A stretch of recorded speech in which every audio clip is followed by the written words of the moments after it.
Meron ka bang insecurity? Yung totoo. Meron naman. Ang babae naman di mawawala ng insecurity yan eh. Before, pag sumasali ako ng pageant, palagi ako yung pinakamaliit. Tsaka siguro yung, yung balakang ko. Minsan kasi feeling ko, pag nakadress ako, sobrang laki ng balakang ko. Sabi ko, hello, Spanish blood. So yan, yung mga yan. Yun na yun. Siguro yung pagsasalita ng English. No way. Kasi very big deal yan sa atin ngayon eh. Pero kasi ako, hindi naging problema sa akin yun eh. Kasi sa Cavite, parang di naman kami English speaking dun. Kahit naman sa school namin, parang di naman nag-i-English lahat. Nung nagpunta lang ako sa Maynila, parang, you need to be fluent in English. When you have an interview, if you have an interview, you have to, di ba?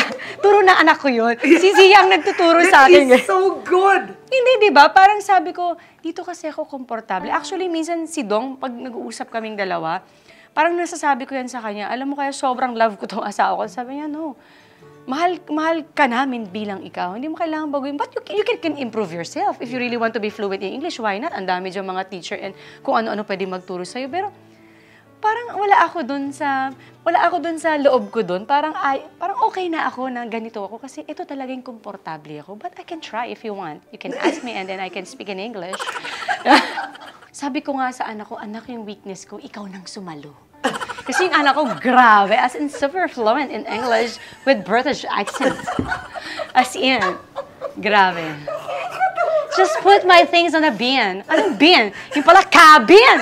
Oh my God, Zia! Ah, ganun. Ang dami ko natututunan sa anak ko, as in.